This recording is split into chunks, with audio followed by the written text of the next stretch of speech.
Hi guys, magandang umaga.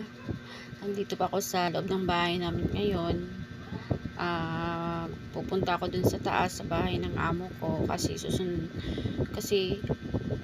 aalagaan ko yung anak nila is malapit.